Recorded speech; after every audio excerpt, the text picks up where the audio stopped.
Hey guys, welcome back. This week's Torah portion, we're going to Joseph. In last week's portion, Jacob marries Leah and Rachel. As you know, they have 12 sons plus one daughter named Dinah.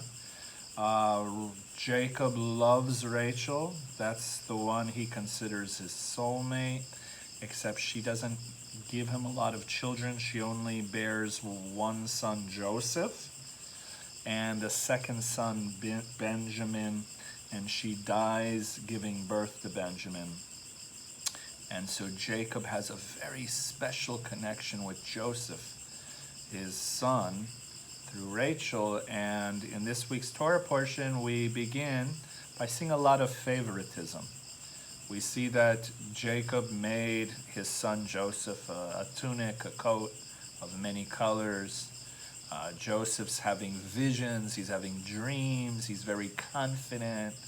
He's waking up every morning sharing his visions to his brothers, and they're not liking it. They're not liking it. The Torah does not hold back. They do say that, the Torah does say that they envy Joseph. And Joseph seems a little naive. He's not sure how much of himself he should share with others. This is a lesson he has yet to learn.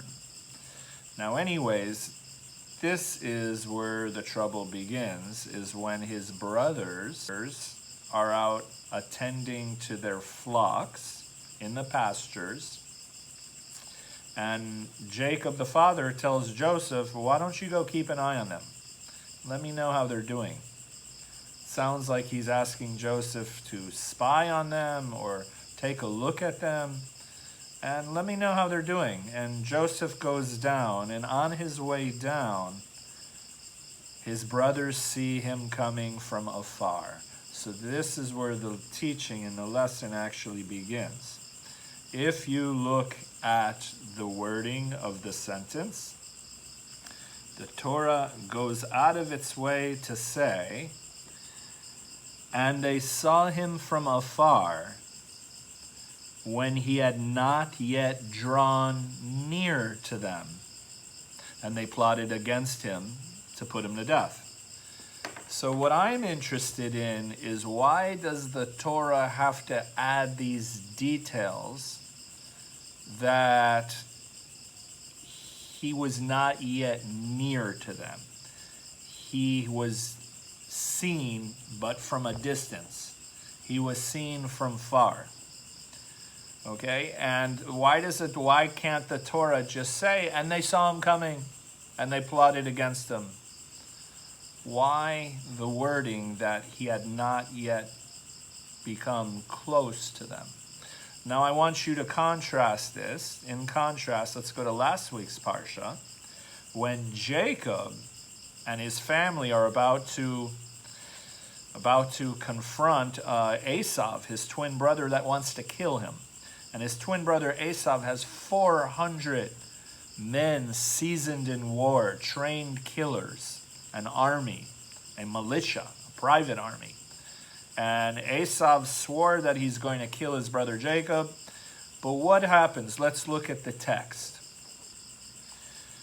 The text is interesting because it says, and he, Jacob, went ahead of them and prostrated himself, bowed to the ground 7 times until he came close to his brother. And Esau ran towards him and embraced him, fell on his neck and kissed him, and they wept. 2 brothers who were from a distance hated each other, or at least Esau hated Jacob. From a distance, he thought the worst of his twin brother Jacob. But it's only when they got to see each other up close, when they got to see each other face to face, that it was a whole nother story. Something else intervened. The Torah is telling us something, that when we see each other face to face, it's very, very, very different. The understanding we reach, the connection we make, the way we communicate with each other. Remember, it's not just through words. We communicate through the body. Most of our communication is facial and body communication. There's something much different than face-to-face. And it's always when the Torah says that they came near, that there's some kind of reconciliation, when they see each other face-to-face. You notice lawyers, right? You notice lawyers never want you to see the other party face-to-face. It's very interesting. They don't even want you to talk. They don't even want you to communicate, right? Because even the voice carries a certain kind of energy, a frequency that you can understand and get where the other person's coming from, just from the voice alone. How much more so face-to-face? So let's fast forward now. We're in Joseph's story. One last passage I want to show you. Let's fast forward. Okay, if you go into the future, Joseph has a very, very powerful, he's in a very powerful position. He's second to Pharaoh. He's rose up in status in Egypt. And his brothers come begging for food. And there's a point of reconciliation between Joseph and the leader of the brothers, Judah. And look at this passage. It says, "Then Judah came close to him," Joseph, "and said, 'Please, my lord, let now your servant speak something into my lord's ears, and let not your wrath be kindled against your servant.'" And it's at this point, this is the turning point of the story, where they are about to have reconciliation. But the Torah portion is actually named after this phrase, "to come close," Vayigash. Okay, so we have three examples in the Torah. We have two examples of two enemies that once they came close, once they were able to see each other face to face, everything went really, really smoothly and well. Very little effort. They instantly got each other, were able to see each other. But in the one case that Joseph is nearly murdered and he's thrown down a pit and then sold off into slavery, the Torah goes out of his way to say that the brothers only saw him from a distance. So there's a lot we can learn in our day and age, especially since the invention of the internet. Since the invention of the internet, a lot of the way we live our lives is online. We work online. I teach online. We have relationships online. We find our soulmates online, some of us. We're even praying together online, especially since COVID. There's so much of our lives have moved to being online. And then, of course, we have social media and many, many different sites of social media. The only problem is, and I want you to really consider this is a huge problem. Since we've all created communities online, friendships online, social media online, have we become closer as a people, or has it gotten worse? And everybody will tell you it's gotten way, way, way, way worse. There's more fighting now than there ever was before. You want to know why? It's just my theory, and I derive my wisdom from the Torah. It's because we don't see each other face to face anymore. Face to face reality is much different than seeing someone's online profile and their posts.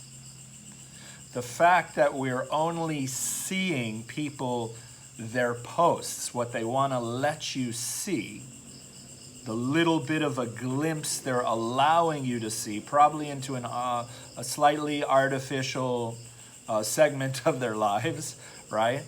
The fact that they're doing that, it means that we're only seeing each other from a distance. Everything online you see about your family, your friends, your workmates, you're only seeing them from a distance. Okay? So it's really, really sad because we no longer see each other.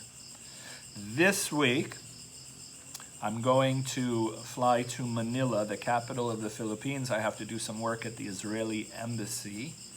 And because I have to do all this work there and it's my wife's birthday, one of the things we're gonna do to celebrate is see the new Avatar movie, Avatar 2, Way of the Water, something like that. We're gonna go see the IMAX, 3D, the whole works. And it's gonna be the first movie I see in years because of COVID. And one of the things I remember from the first movie is there's a beautiful line. There's a beautiful line that when these creatures that live in this kind of rainforest paradise, when they greet each other, they look into each other's eyes and they say, "I see you."